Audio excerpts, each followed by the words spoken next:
Hey there, it's Ran, otherwise known as the divorce go-to girl in some places. However, it's not just all I'm doing anymore with my work, and I've loved how things are evolving. And I'm just going to get rid of that bloody bubble as it pops up from Messenger on my phone, recording the video and the audio at the same time. And I do believe in just keeping it real, real, real. Um, and so, as the podcast is called Empowered as Fuck, which it may get a name change, I haven't kind of decided just yet, but I wanted to just share part of my journey into this feeling empowered space. And for a while there, it was a bit of I think, an overused term that, empowered, be empowered, women's empowerment groups. And it then kind of got a bit of I felt a bad vibe about it. Anyway, so that's not my story, so I'm not going to go there. I'm going to share with you a talk that I did. I was trying to think, it must have been about 2000 and maybe 15, 14 or 15. And back then I was working with Carolyn Tate from Conscious Marketing and Slow School of Business. Lovely, lovely lady. And her and John Teo from Melbourne TEDx put together, and lovely two other lovely ladies, Sandy and Yamini, were all there helping us bring our talks together. And it was an amazing experience to do this, a TED-like talk.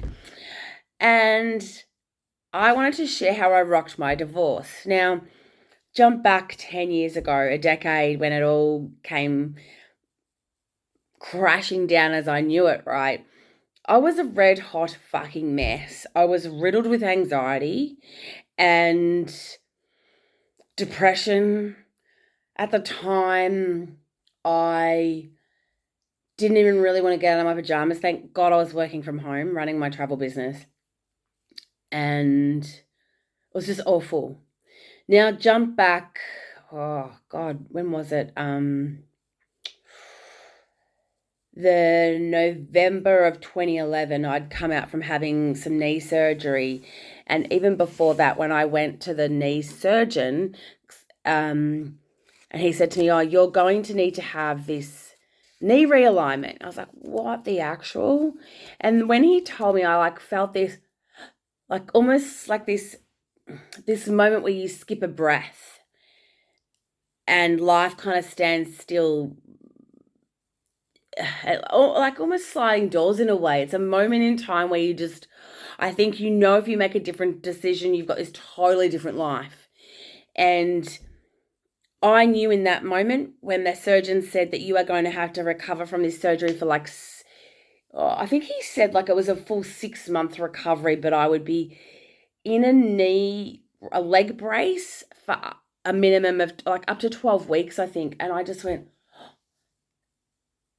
and I think my jaw dropped to the floor and it bounced back straight up. And I was like, fuck. Internally, this little, my marriage won't survive this. And I just burst into tears. And little did the doctor, he just thought that I was scared shitless of the surgery. And I left there and I still didn't act on it. And I'm sure there's other people who can relate to this too, that when you know your marriage is over, you still take months and months to get the courage to leave. And it's one of the hardest fucking decisions to ever make. There are many, many layers of reasons, and I might do another podcast on why people stay too long later. I haven't exactly set a definite time frame for these kind of podcasts. I'm going with the flow a bit and just feeling into what I feel delivering on the time. And anyway, so I didn't do anything about it. Going to the surgery, I don't even think he wanted to really stay with me that long, just drop you off and fuck you off, basically. And during the surgery, my heart had a bad reaction to one of the medications, and my heart rate just dropped really, really super low. And so they had to watch me carefully for a couple of days, and I was fine. And even then, when I was feeling down and low and tired and so OxyContin, Endone, whatever, bring it on. And I wanted to see the kids, even that was a fucking effort for him to bring the kids in. Like, and mind you, the thing that shits me is when you do things for other people and you want something in return from your husband, you get fuck all back.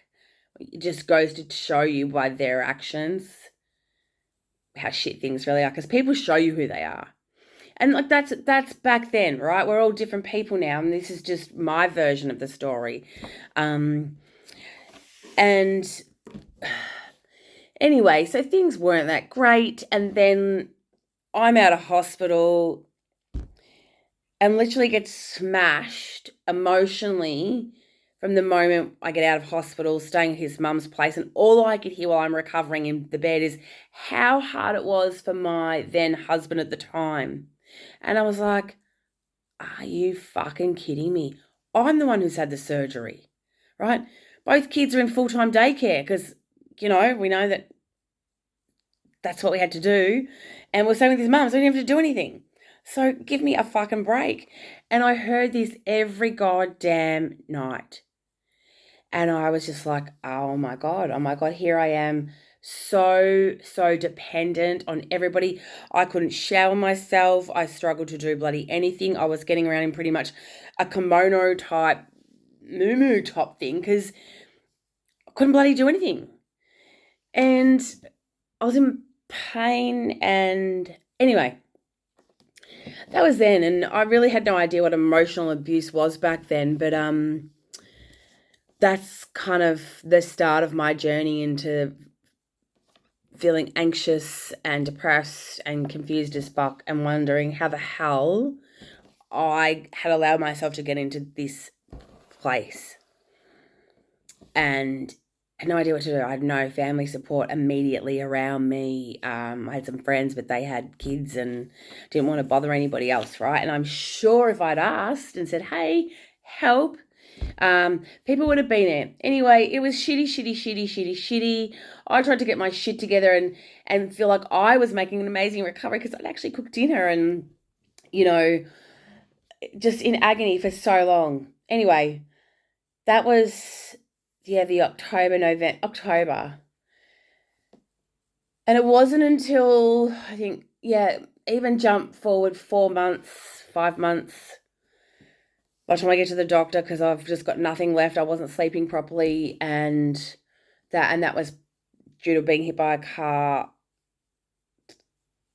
quite a few years before that. It mucked up my sleep. Anyway, and it just triggered a lot of stuff, and so I was just a mess. And then we go on this bloody holiday trip, a road trip to Robe with another family, and I call it the holiday.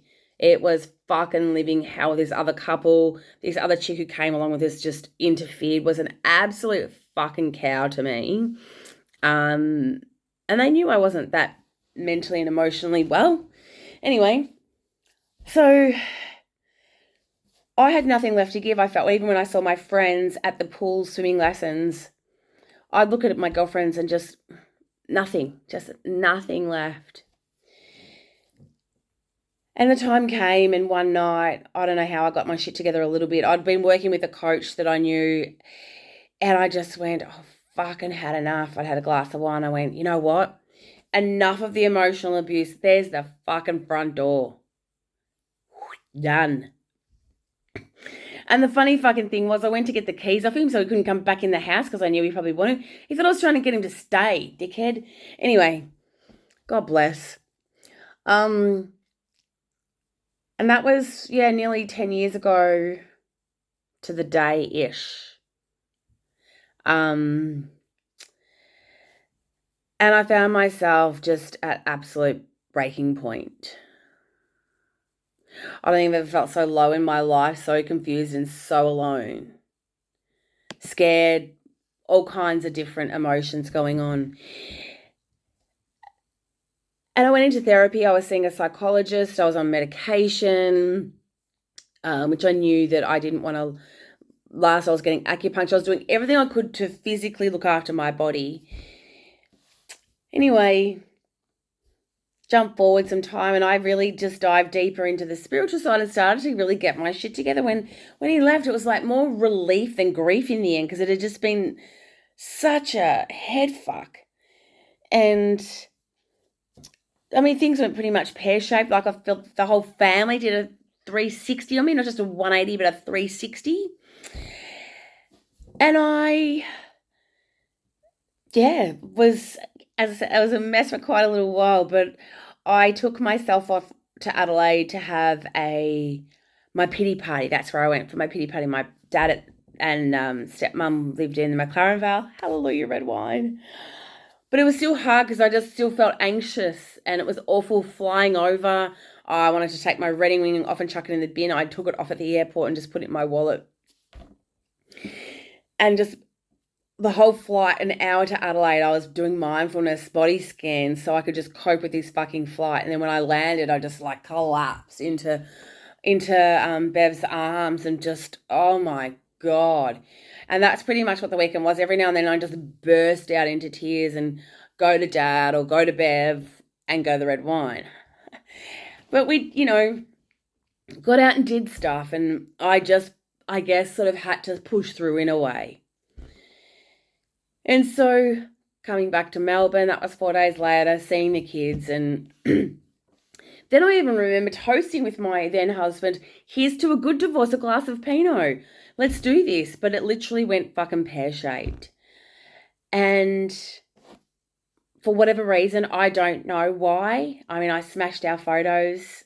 Maybe that's why. I certainly didn't want to rip anyone off in this thing. They couldn't wait to see me in pain and wanted to take everything from me. But hey, that's their journey, not mine, right? And here's the thing I want anyone going through this, not my circus, not my monkeys, is what I tell people to say. And it kind of shifts their, energy a bit and physiology. So you smile a bit just like I did as I was saying it. And so getting back to working with Carolyn and John, I forget how I came across Carolyn's work, probably when I was with Travel Managers, my former life, somehow along the path. And here she was in Melbourne after doing a book, a sabbatical thing in France. And when she came back to Melbourne, I was like, right, what are you up to? I want to work with you somehow.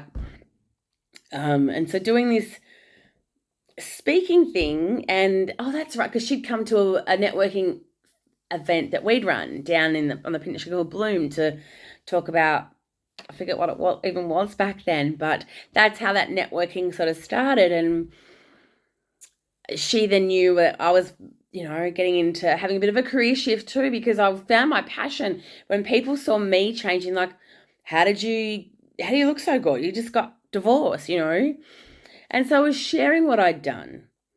And I decided, and this is why working with the coach is so good, she went, well, what if this is an opportunity? And it's called the what if game, right? So what if this is the best thing for both of you?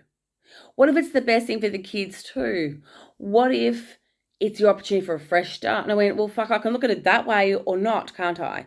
I can go, this is the worst thing ever. I'm going to lose everything. I'm bugged, blah, blah, blah, blah, blah, blah, blah, blah, or not. And I was like, let's do this. Let's try and see. What have I got to lose, right? I was over in Adelaide and I messaged this lovely Nicole Regato, and she'd done some energy healing on me before. And I just messaged her and told her, and she sent me this text and I went, be grateful. What the actual fuck? I wanted to slap her right. And I went, hang on a minute. I sent her that message for a reason, and she's telling me this for a reason. So what have I got to lose? I'm going to be grateful for a fresh start. Oh, I'm just getting shivers and tingles just thinking about it. I mean, what if this is just, I'm not being rejected. It's just, it's me being redirected. And I know you see that as a meme all over Facebook, but I'm sure I coined that a decade ago. And so when I go down this entrepreneurial path and started becoming known as a divorce go-to girl with my blog and my Beyond the Breakup Bootcamp course, right? She said, come and do a talk, because I had shifted so much and changed. And anyway, so I'm going to share with you the talk I gave in front of about 120 people. And it's just a fucked up thing that happened, right? I decided to go to a brand new hairdresser a few days before and go from being brown, really super long hair, to blonde and straighten up here and all one colour she fucked up my hair. It was yellow. It was awful. I'd have to find some photos too. Anyway, not that my hair looks much better now. It's like 9:42 at night here in Melbourne, and it's pink and shaggy and needs a good bloody brush. But it's a bit messy because I've been doing some movement classes today. Anyway, so I went like, what if? Like, what if I said to you that divorce could be one of the best things to happen? Well, you'd probably want to slap me or think I was just a little crazy and think, well, what does she know? Just like I thought about that story I was telling you about Nicole. Well, I can tell you the exact moment in time that my heart was completely crushed. I can tell you where I was, what I was doing, what I was wearing and even eating. And 6 months later, we had the official separation date. And at a time in my life that I would think I was at my absolute rock bottom, dealing with that anxiety, depression, and every other mixed emotion that was running through my body, my brain. But I decided the only way was up. I had two very amazing reasons for this choice. My beautiful kids who were 3 and 4.5 at the time, and then my fur kid, Remy. And I had to put me first. Because what good was I to them if I couldn't take care of myself? Because I looked at myself in the mirror every morning and went, I don't even know who this girl is. I have no idea who she is. And I need to go in charge of my sparkle. But see, back then when my marriage ended, it was 2012. And the Australian Bureau of Statistics recorded that nearly 123,000 marriages and 50,000 divorces. And I'd become one of those statistics. And they say the average time to get over your divorce is about 2 to 3 years. And I was not going to be one of those statistics. I didn't want to be included in that. And I can tell you that I reckon that's even bullshit, that it's longer for many, many people. I mean, I'm a decade down the track now as I give you this, and I can tell you it takes a lot longer for some people and they don't do any fucking work. Anyway, so as I was saying before, I did my escape to the McLaren Vale, my pity party, to try some of the local wines, of course. Find the answer at the bottom of one of those bottles, surely. And that's how long my pity party lasted. I gave myself that time to just lose my shit, to cry, to release, to just let go. And I think it was over there that my stepmom said to me, Renee, I think you actually need to accept it's happening. And that was game-changing. I went, yes, you're right. Didn't really want to hear it at the time. For some reason, I'd hoped maybe we were coming back to something different. And that's only because that was my comfort zone, my certainty, my what I knew. So I got back into Melbourne and I owned the situation and I started taking immediate action. I wasn't going to sit around and ask why did this happen? Instead I just went, well, how can I use this experience and what can I learn from it? I was not going to play the victim any longer. Nobody ever dies of divorce, and life, well, it fucking goes on. But let me be real with you for just a minute more. I did have a tanty at the very start. That's when I said before, I pulled off this big picture frame a collage full of our wedding photos.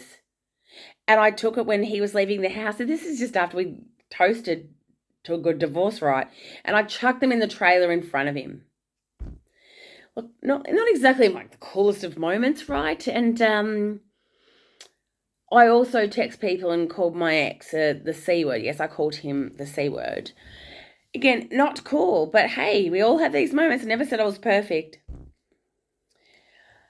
And the funny thing was, about 2 months before, I'd had our wedding date tattooed up here in Roman numerals, right, on my shoulder. And I was like, fuck, well, that was a waste. I really liked that tattoo. Like, I loved it. And the people were saying, yeah, you could leave it there. Like, no, because I know what it is. And so that was a bit of, I had to laugh at that. And after that, I kind of realized that I had to focus on what can I control here? I had that choice. I couldn't control how that his family or him was going to react or what they were going to do, but I could sure control me somehow. And it was my responsibility to make me happy. And so I had to find my sparkle again, because as I said, I didn't recognize that woman in the mirror that I saw, and I needed to get my mojo back. And so I got up every day with the intention that this day would be better than the last. I believed that it isn't about waiting for the storm to pass. It's about learning to dance in the rain. And I love that quote. Oh my fucking God. I had to do this work. And so I threw out a lot of those comfy, daggy clothes. I got dressed, lippy on, and I showed up for life. I kept going to see my shrink, the psychologist, for a little bit until I got sick of the talking. I got some acupuncture, some massages. I ate well, got plenty of fresh air, sunshine, surrounded myself with great people. I got a new hairdo, more therapy than some retail therapy. My love of Sass and Bide started then. Thank you very much for taking my money. And I booked a weekend away, a week away, to an amazing health retreat where I did my divorce detox. And it was my brain breakathon and just time to just have to me, not anybody else, just me. No brave faces, didn't matter, because nobody over there knew who I was, so it didn't matter. And then the most fun of all was my divorce holiday to Las Vegas. And what happens in Vegas absolutely stayed in Vegas. And then when I was officially single, a divorce party. And that was really to celebrate the opportunities in front of me while I'd created my what's next chapter in life. I'd changed my view on what divorce meant, that I wasn't a failure. It was just the end of something and the start of something even better. My life is way more than just that moment in time. And so I ask you to ask yourself, well, what if we accepted the situation and remembered that everything was exactly how we wanted it at some stage? What if we tried to flip the situation and to make it a positive and empowering learning experience, acting from a place of love and trust, loving for yourself and just trusting in something else, that there was something better in store for you, rather than being full of bitterness and anger? Could you imagine that? And so that was my journey over the last 2.5 years when I first wrote this piece. And now I'm, as I said, a decade down the track, and I have grown so much in living in that 2.5 years' time. Because I got the learnings and I learned how to release all the emotions from it too. I got back to, I wouldn't say I got back to my true self. That's what I wrote then, but I really reinvented myself and recreated who I wanted to be. And an even better version of me at the nearly 42 when I wrote that. Not a bitter one. And I challenge everybody out there to just make a choice, to take a chance. And do divorce with dignity and grace. Let it rock your world for the greater good and show up for life. Because your future self will thank you for it. And your kids will thank you for it as well. And even the people that are close to you and around you will thank you for it. And so that is the nutshell of how I rocked my divorce. There is a lot more I could share in that space of what to do, what not to do. And while it wasn't always easy, it was always worth it. It was worth zipping the lip. I know when we want to just retaliate and say something just for that moment of instant gratification, just a fuck you moment, to poke it in, it just doesn't last that long. So it's never really worth it. And I can promise you that if you and your partner are struggling and you're not going to do any work, or you've grown too far apart, it will be worth working with somebody to make sure you're able to have a different divorce from what I had. It was a high conflict divorce and went on and on for fucking years, on and off, on and off. It was awful. That was just the start of it. That wasn't even before I had to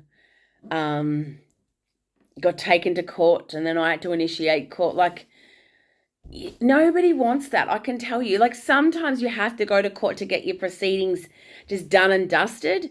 Sure, by all means, if you have to get it done, if you can't get it taken care in mediation, but it'll always be worth it. And I'd somehow wish that I'd been given a bit more time to adjust, because within 7 days of coming back from that pity party, I had papers served on me. I was like, that's a bit fucking quick, don't you think? So there was a bit heartless, but oh well, that they got to live with that. I mean, it was, I guess, you may as well rip the band-aid off and just get things done, because the more you try and drag it out, that's where more emotions get involved, people get angrier. And then back then, I'd only just started coaching and working and mentoring people, right? But then jump forward another, so I must have written that in 2015, I think. And jump forward another couple of years, and I'm studying family law, becoming a nationally accredited mediator, and learning so much more about the effects of divorce. So if you go through a high conflict divorce and your kids see and hear about it, it is going to fuck them up. The research shows us that it's 17% more likely for kids to have educational issues, mental health, emotional issues, relationship issues.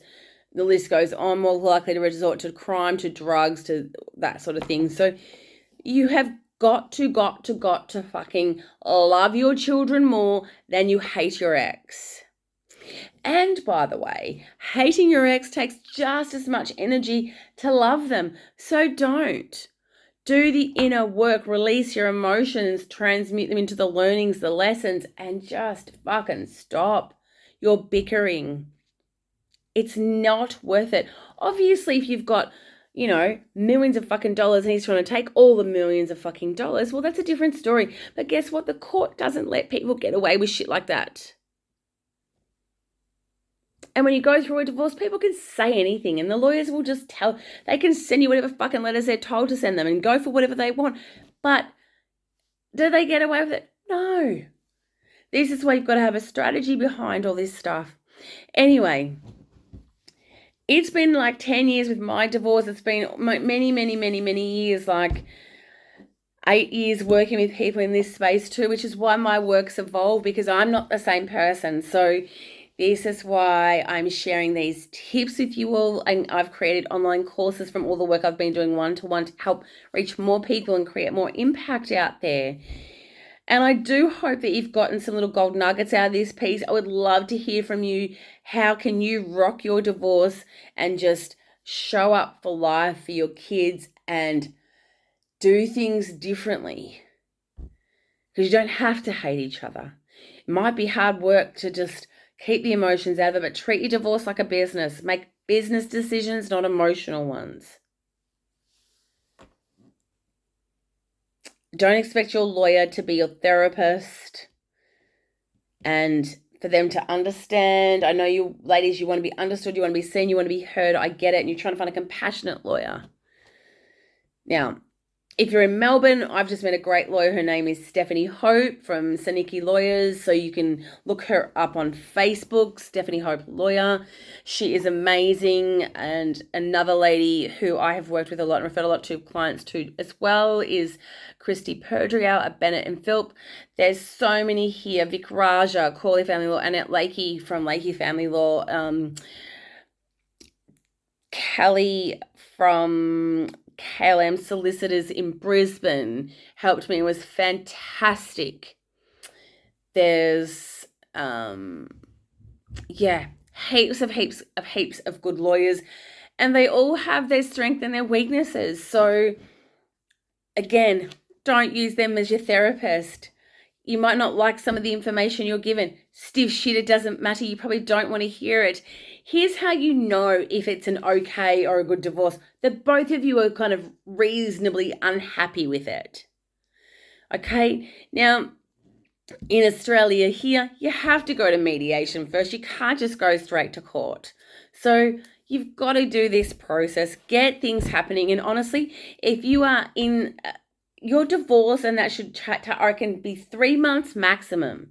Okay, there's no reason for it to drag on, all the separation, the property, the parenting. It doesn't need to go on that long.